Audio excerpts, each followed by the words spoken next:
Hey, what's up, guys? It's Bakes here, and thank you for joining me for today's episode of my tracklist ranking. It's been a very long time since I've done an episode in this series, so for those who are here watching, I really appreciate it, guys, and hopefully you enjoyed today's episode. Today's album is one that I'm super excited to get into, not only because I haven't done an episode in this series for so long, but it really is just a banger of an album. It really needs no introduction. Today's album is one of the most iconic albums, if not the most iconic album from Green Day. It is 1994's Dookie.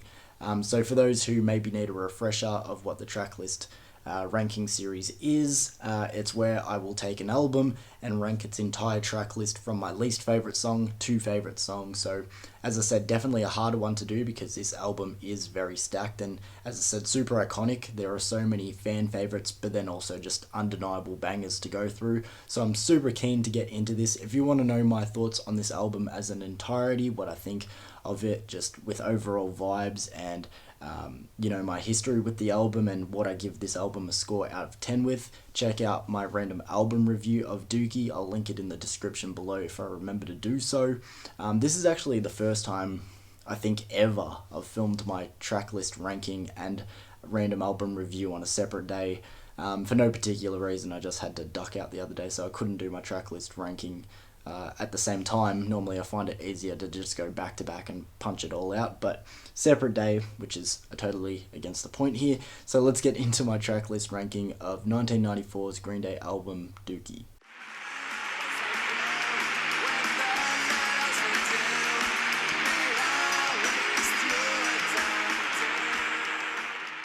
So starting off this ranking as my least favourite song on Dookie, we have Sassafras Roots.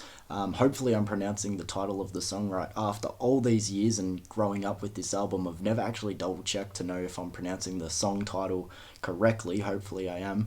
Honestly, I don't know many people's thoughts on this song in general. I rarely hear it get brought up at all, which is probably why I don't know if I'm pronouncing the song title right. But either way, honestly, I don't think there are any bad songs on this album. There are some that are just fine or average and passable, and this is obviously the first to appear on the album, and I mean credit to the album for that, because we're getting to the first song I would deem as average or okay at track number 9, so that's majority of the way through there, and you get into the first song that I'd deem as okay and my least favourite here on the ranking, and take least favourite with a grain of salt, because as I said, this is a pretty stacked and solid album, but it's still catchy enough. I sing along and whatnot. And again, there are no absolute bad songs offered off this album, but as I said, something's got to come in last place, so coming in as my least favourite song on Dookie at the number 14 spot, we have Sassafras Roots.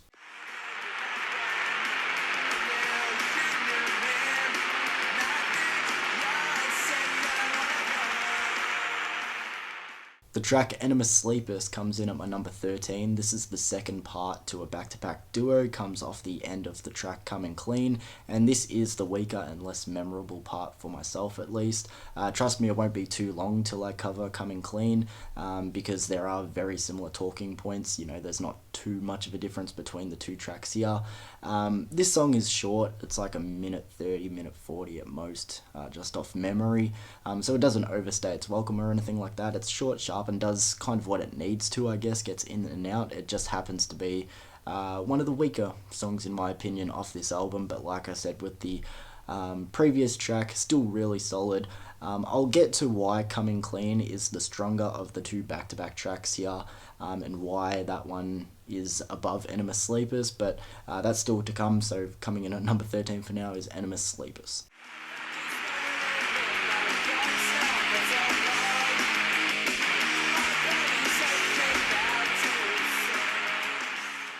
Coming in at my number 12 is the closing track, or closing tracks to the album. Here we have FOD / All By Myself, the closing track and the longest track on this album. Like I said, though, technically two songs in one.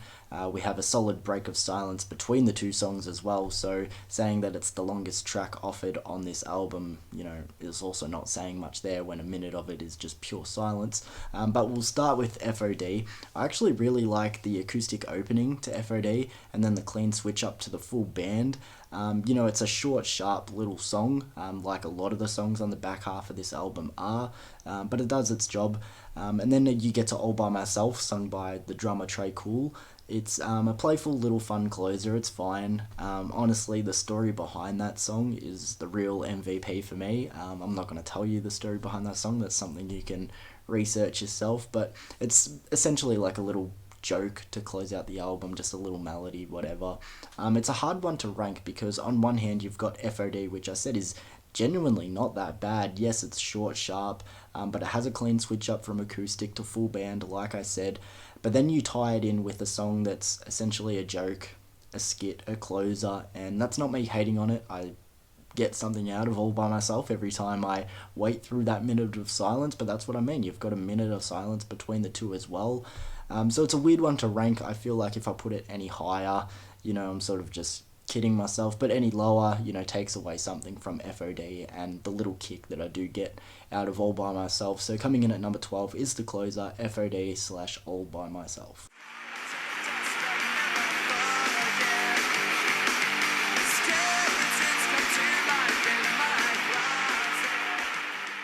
Coming in at my number 11 is a track that I mentioned a little bit earlier when I brought up Enema Sleepers. Here we have Coming Clean, a track that I do get here brought up a little bit more than its tie-in with Enema Sleepers.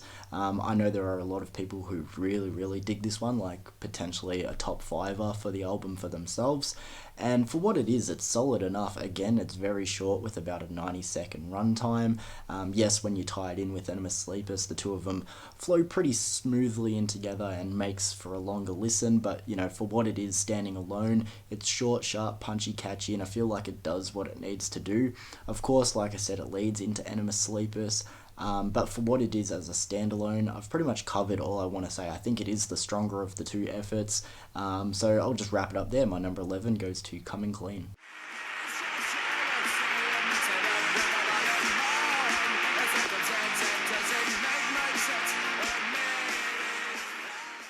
Coming in at my number 10 might surprise a few people, but here I have the song Chump. I say might surprise a few people because I know for a fact that this song is a fan favourite and majority of people probably would have this higher if they were to do a track list ranking. But I'm just going to quickly mention something that I brought up in my random album review for this album, and specifically when I was talking about the 3 opening songs being Burnout, Having a Blast and Chump, because for myself I've always kind of tied those 3 songs in with each other, because for myself the 3 openers have always been sort of this weird stage of like limbo where they're good but they're like the entrees before the main course. And what I mean by main course is like, you have Long View, Welcome to Paradise, Basket Case, all to follow. I'm sure you guys get the gist of what I mean there. And just for me, when you're looking at the 3 openers, Chump is the weakest of the 3. Not massively behind. It's not a huge gap, but there is a split between 3rd and 2nd place when you're comparing those 3 songs. I just find it to be not as catchy as the other of the opening 3, again being Burnout and Having a Blast. So maybe just not quite as memorable as those other 2, but still not a bad song. I just think, when you're comparing it to the stacked lineup that we have yet to mention in this tracklist ranking, it's just not one that I come back to. But still a really cool song and has a great transition into Long View. But coming in at my number 10, I have the track Chomp.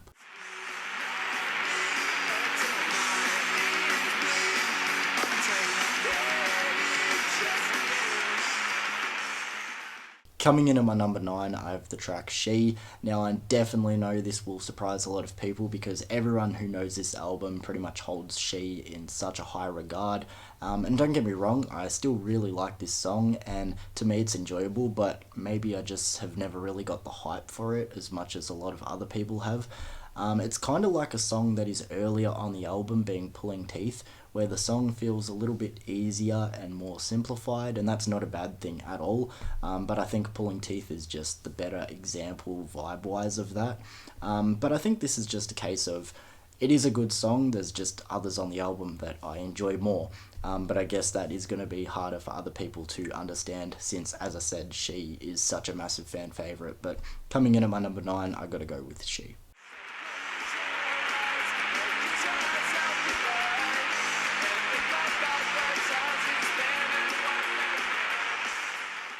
Coming in at my number 8 spot, I'm getting to the track Having a Blast, which is getting back into the trio of songs that I mentioned earlier when I previously brought up Chump.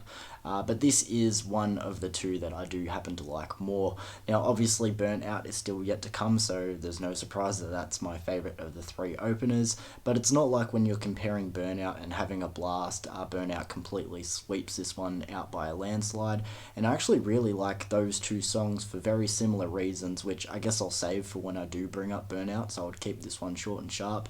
But they do really both complement each other as a 1-2 punch to open the album. Having a Blast is another one that is a fan favourite, so we're slowly getting to the top of the rankings, and I think people are going to be happy that I didn't have it too much further back. So coming in at my number 8 spot, I have the track Having a Blast.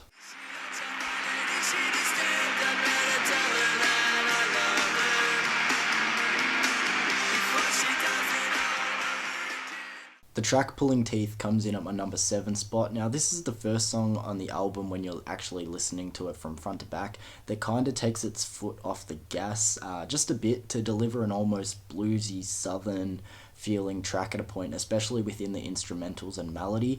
But even besides the southern bluesy twang or whatever you want to call it, the tempo is slower and it goes for much more of a simple approach, which is a good thing. It's a nice change up, and there's honestly not many songs that feel like this off the album. I brought up one a little bit earlier, but even though there aren't too many songs that feel like this, the song doesn't feel out of place on this album, and it's a nice, refreshing spot on the track list. I also enjoy this one a lot lyrically, and I think it becomes a more digestible song with its message and its lyrics due to its slower feeling on the track list.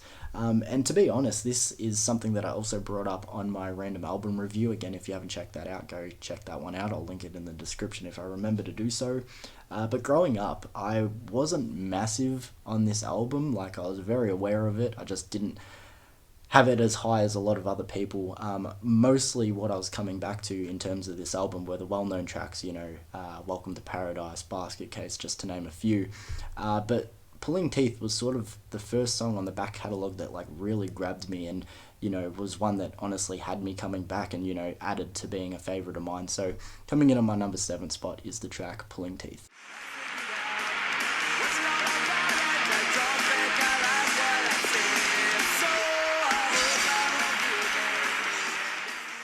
Coming in at my number 6 spot, I have the track In the End, which is also the ending of the stretch of 3 roughly 90-second songs towards the back of the album.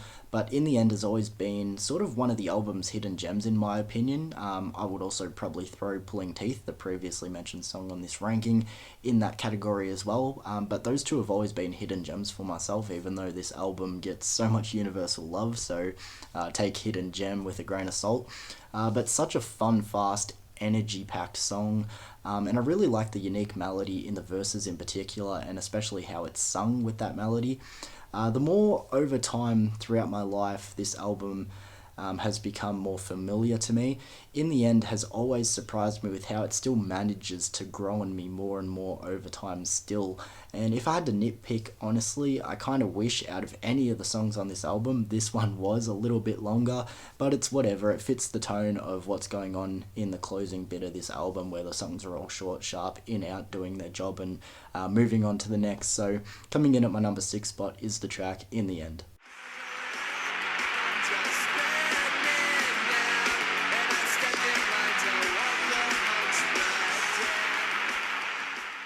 Coming in at my number 5 is a song that was just a matter of time before it showed up, especially since I've already mentioned it a handful of times, but here I have the track Burnout, which is also the opening track of the album, and honestly I think it's almost the perfect way to open the album, as in it's not a top contender for the album, it doesn't quite hit the highs of Still What's Yet to Come on this ranking, but it sets the tone for what to expect vibe and pace wise, with terms of energy and fun in what's to come, and there's plenty of that in this song. As I previously mentioned, I feel like the trio of songs that kick off this album is like this weird middle ground of being this limbo just to be set up for where the real bangers actually do come in. But this song has grown to be the favourite of the three openers in my opinion, and honestly a favourite off this album just in general. It still holds strong, being extremely catchy and setting a strong enough example of the standard of what's yet to come on this album with the rest of the track list. So a really cool opener for the album. Coming in at my number 5, I have the track Burnout.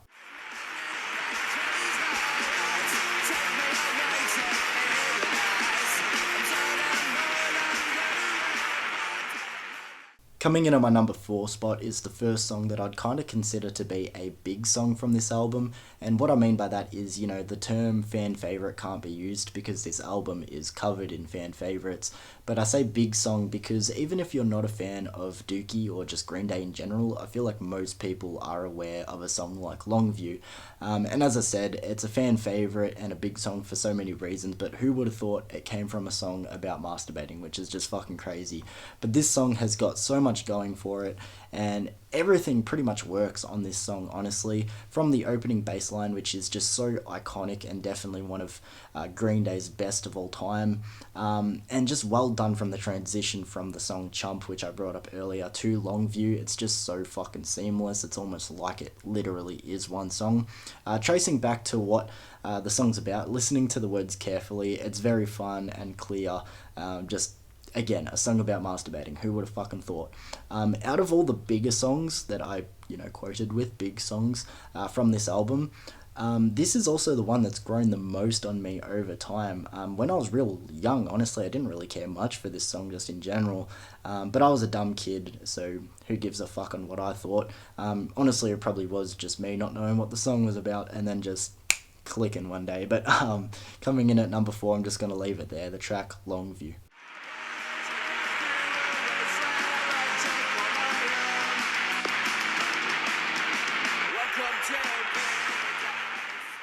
Getting into my top 3, and honestly this top 3 was really tight, especially my number 3 and number 2 spot, but my number 3 goes to the track Welcome to Paradise. Everybody loves Welcome to Paradise, there's no denying that, yet I still feel like nobody rates it as highly as it should be. It's just pure fun, joy, energy packed into like the middle of this album, and like I said, it's definitely not like this underrated hidden gem by any means, but it just feels like good times with like this surfy beach kind of kick to it, which helps with like the rolling drums and bass line that constantly rips through this song. And it's all kicked off with this energetic and addictive opening riff being played out on the guitar. This song's pretty much got everything. It's just pedal to the metal fun, and that doesn't even drop when the song sort of changes its vibe and takes a breath over the bridge. Still, that bass line is just fucking ripping, and it's like, oh, this song is so good. I think it's literally impossible to not sing along at the chorus, especially the line Welcome to Paradise. I recently saw this album played in full live, and just when the line Welcome to Paradise comes, it just ran out through the whole stadium. It was so fucking cool.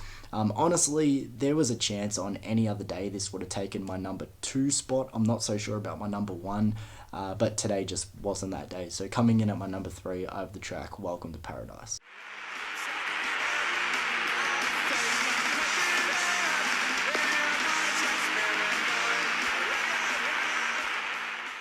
Coming in at my number 2 spot, I have the track Basket Case. This is probably one I don't really need to explain much on because it's fucking Basket Case, one of the band's most iconic and identifiable songs ever. And I'm not just talking about this album, I'm talking about their entire discography, like right up there with like American Idiot or Jesus of Suburbia, something like that. Like everybody knows Basket Case.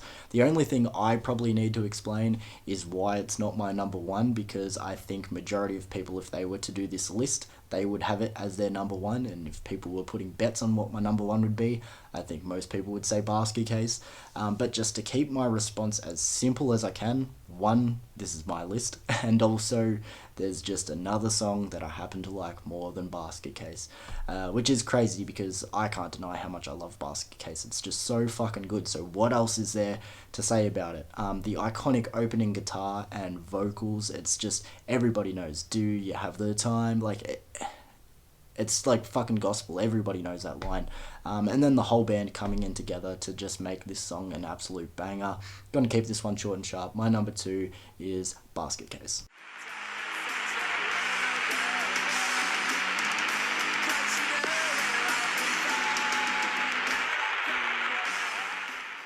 And finally, at my number one, here I have the track When I Come Around. Obviously a fan favourite and one of the band's biggest hits of all time, so there's not really much I need to explain on this song.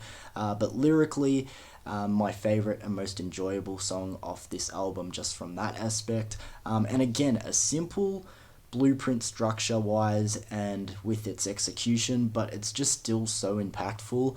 It's not doing anything too much with like fast-paced instrumentals or chaotic bounces of like rhythm changes or anything like that, but it just does the little things so fucking right. And it's like a perfect example of how to do those little things right. Like, for example, the lyrics, the structures, and so on. Like, all those little things can go so fucking far, and this is like the perfect example of that. This song has always been a top favorite of mine from this album for like forever, but over the past handful of years, it's become a favorite not just for the album, but potentially for the band. Like, overall, it's right up there with like Good Riddance, Time of Your Life, and like so many other greats from Green Day. As I said, always been a favorite, but just past handful of years, like I cannot ever skip this song. I can't remember the last time I have. I don't think I ever have. I love When I Come Around so fucking much. Like I said, the top three was really tight, but if you heard what I said when I mentioned Welcome to Paradise at my 3, I said, or potentially my 3 and 2 good swap. That's how much I love When I Come Around. Just, I don't see the other two knocking this one off.